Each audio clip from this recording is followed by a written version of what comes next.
स्वागत करना चाहेंगे गौतम शाह का, जिनसे हम समय समय पे बातचीत करते रहते हैं और जानते हैं कि क्या उनकी रणनीति है बाजार पे। हर बार हम उनसे समझने की कोशिश करते हैं कि क्या नई थीम है जो कि उनके रेडार पे है। गौतम जी, आपका बहुत बहुत स्वागत है सबसे पहले तो। पर सबसे पहले गौतम जी, आपको भी कॉन्ग्रेचुलेशंस, क्योंकि निफ्टी 50 देखिए ऑल टाइम हाई लेवल्स पे आता हुआ दिख रहा है। कई समय से आपका भी बुलिश नज़रिया था बाज़ारों पे, पर अब गौतम जी लेवल्स के लिहाज से कहाँ पे है आपकी नज़र? क्या व्यू बन रहा है निफ्टी 50 पे और बैंक निफ्टी पे क्या नज़रिया है? Good morning, thank you. देखिए, एज अ चार्टिस्ट मार्केट काफी आसान रहा है, क्योंकि हम टेक्निकल एनालिसिस में बोलते हैं कि अगर एक बाजार हायर टॉप्स और हायर बॉटम्स बना रहा है तो वो एक अप ट्रेंड में है। और अगर आप पिछले 6-8 महीनों में देखें तो इतने सारे लोकल और ग्लोबल फैक्टर्स आए, उसके बावजूद मार्केट एक कंटिन्यूअस बेसिस पे higher tops and higher bottoms बनाते जा रहा है। जब भी करेक्शन आती है, मार्केट सपोर्ट लेवल के पास जाता है, वहां पर मार्केट डराता है, पर सपोर्ट लेवल्स उस करेक्शन को संभाल लेता है और वहां से हम रिबाउंड देखते हैं। पिछले 12 दिनों में भी यही हुआ। निफ्टी 24,800 के आसपास गया, वहां पर मूविंग एवरेजेस थे, वहां पर से मार्केट ने टर्न किया और आज हम 25,300 के आसपास चल रहे हैं। तो चार्ट्स के हिसाब से देखें तो एकदम क्लासिकल बुल मार्केट रहा है, जहां पर किसी को ज्यादा सोचने की जरूरत नहीं है, क्योंकि जब तक ये पैटर्न और ट्रेंड ब्रेक नहीं होता है तब तक इस मार्केट में आप बने रहे। मगर अगर आप आज की बात करें तो 25,300 में थोड़ा-सा मार्जिन ऑफ सेफ्टी कम है, क्योंकि 25,500 600 में एक बहुत बड़ी रेजिस्टेंस है और मुझे लगता है कि मार्केट को इस लेवल क्रॉस करने में थोड़ा-सा मुश्किल होगा।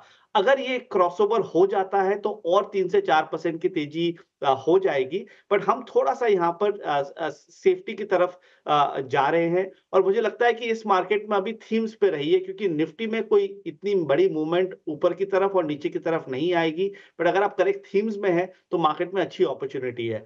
बट आई थिंक अगर आप बैंकिंग शेयर के बारे में बात करें या फाइनेंशियल सर्विसेज सेक्टर के बारे में बात करें, वहां पर अच्छी अपॉर्च्युनिटी लगती है, क्योंकि बैंक निफ्टी कंटिन्यूअस बेसिस पे अंडर परफॉर्म कर रहा था। पर जिस तरह से एनबीएफसी स्टॉक्स निकल के आए हैं, जिस तरह से बैंक सब चल के आ रहे हैं, मुझे लग रहा है कि बैंकिंग में और फाइनेंशियल सर्विसेज में यहां से बड़ी अपॉर्चुनिटी है। ठीक है, बैंकिंग में और फाइनेंशियल सर्विसेज में अपॉर्चुनिटी यहाँ से बहुत अच्छी है। गौतम सर, अभिषेक बोल रहा हूँ। बहुत शुक्रिया आपका समय देने के लिए। अच्छा लगता है आपसे बातचीत करके, क्योंकि देखिए ऐसे बहुत बहुत कम एनालिस्ट हैं जो टेक्निकल से बारीक नजर रखें और फंडामेंटली भी पूरी तरह से सजग रहें, अवेयर रहें, उनको ट्रैक करते रहें। गौतम सर, जरा ये बताइए आप कि इस वक्त अगर हम सेक्टोरल अप्रोच के हिसाब से अगर पूछें आपसे, आपको कौन से पैक्स सही लग रहे हैं?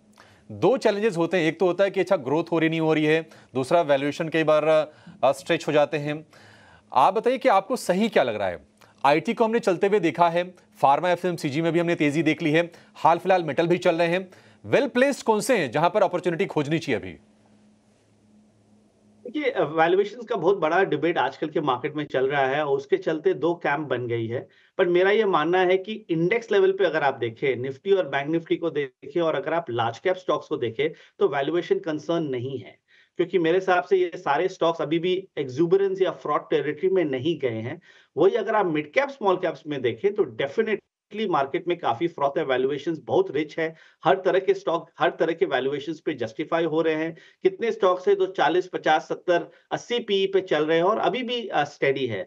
तो मेरा मानना है कि अभी का मार्केट थोड़ा-सा लार्ज कैप की तरफ हो गया है, क्योंकि वहाँ पर बेटर अपॉर्चुनिटी है। और सेक्टर्स की अगर आप बात करें तो हमारा फेवरेट तो देखिए आईटी, फार्मा और एफएमसीजी रहा है। और पिछले 2 महीनों में आपने देखा होगा कि कितनी अच्छी मूवमेंट आई है। Almost on a daily basis IT, pharma, FMCG साथ-साथ में चल रहे हैं। आईटीसी को देख लीजिए, सन फार्मा को देख लीजिए, इन्फोसिस, टीसीएस, एचसीएल टेक को देख लीजिए। तो यहाँ पर ट्रेंड है, ये 3 से सेक्टर्स में बने रहिए। आई थिंक यहाँ पर और अच्छा पैसा बनेगा इस लेवल्स पे। और जो 2 डार्क हॉर्स सेक्टर्स हैं जो हम अपने हर इंटरव्यू में कहते हैं पिछले 2-3 महीनों से, वो है मेटल्स और केमिकल्स। केमिकल्स में बहुत अच्छी रिबाउंड हमने देखी और मेटल्स में जो हुआ है पिछले 7 दिनों में, मुझे लग रहा है कि एक नया ट्रेंड बन रहा है और वहाँ पर भी 9600 के ऊपर एक ब्रेकआउट आ जाएगा।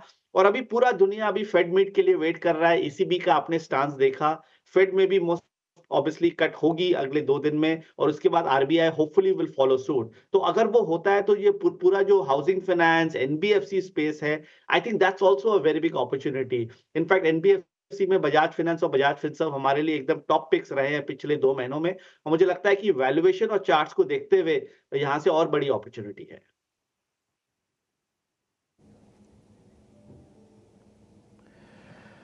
ठीक है गौतम भाई, पहले तो बहुत शुक्रिया, आप ईटीना स्वदेश का समय दे रहे हैं। मेरी अपनी तरफ से कोई क्वेश्चन नहीं है, आपने अब तक जितना बोला है मैं उसी में से एक क्वेश्चन बना चुका हूं सर।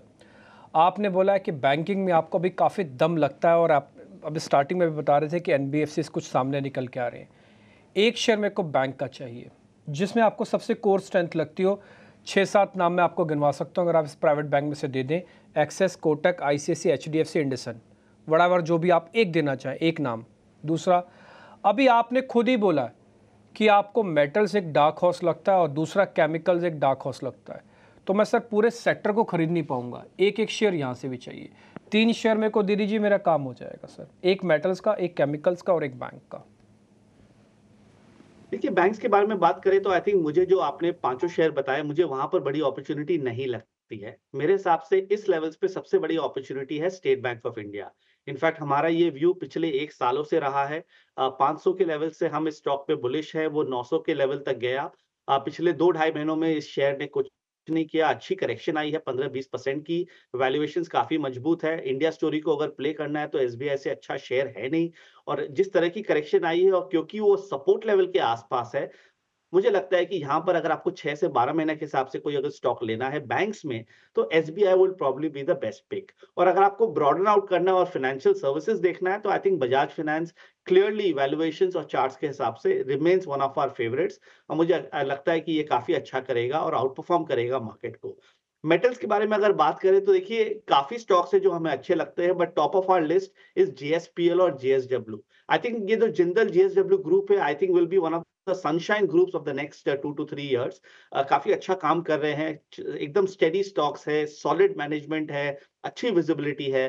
तो जेएसपीएल और जेएसडब्ल्यू स्टील मेरे हिसाब से अच्छे करने चाहिए अगर आपका लॉन्ग टर्म व्यू है। और फार्मा में अगर आप बात करें तो I think doctor Reddy's, Cipla, Sun Pharma हमारे टॉप पिक्स रहे हैं। और केमिकल्स में देखिए, Deepak Nitrite is probably our top pick. Tirumalai Chemicals mid caps में हमें काफी अच्छा लगता है, तो यहाँ पर कमिटमेंट बनानी चाहिए। अपार्ट फ्रॉम दीज 4-5 सेक्टर्स, कुछ और सेक्टर्स है जहां पर अब नई ट्रेंड बन रही है। अगर आप स्पिरिट सेक्टर में देखिए, Radico Khaitan, global spirits, united spirits, ये काफी अच्छे करने लगे हैं। Housing finance companies, home first, एक्टस लाइफ, आई थिंक वहां पर काफी बड़ी स्ट्रेंथ हम लोग को देख रहे हैं। पेंट्स में अगर आप देखें तो एशियन पेंट्स बहुत दिन से निकल के आया है, बर्जन पेंट्स, कांसाई नेरोलैक। सो काफी नए सेक्टर्स है जहां पर अब स्ट्रेंथ आ रही है। पुराने विनर्स से दूर रहिए, वहां पर अब कंसोलिडेशन चल रही है, और नए सेक्टर्स में चले जाइए।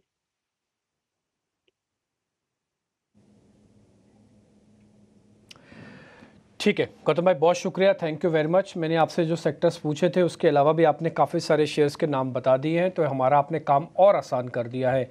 तो आप मेटल्स में भी बता रहे हैं, आप बैंक्स में बता रहे हैं। मेटल में आपने जेएसपीएल, जेएसडब्ल्यू बताया। केमिकल्स में आपने थिरुमलाई, दीपक नाइट्रेट को नोटिस करवाया। बैंक्स में मैंने जो पूछे थे आपने उससे हट के एक सरकारी बैंकों पे बैटिंग की, वो है एसबीआई, और फाइनेंस वाली कंपनीज में बजाज फाइनेंस है। इसके अलावा आपने कुछ हाउसिंग फाइनेंस कंपनीज के भी नाम लिए। बहुत शुक्रिया गौतम भाई, थैंक यू वेरी मच समय देने के लिए आज।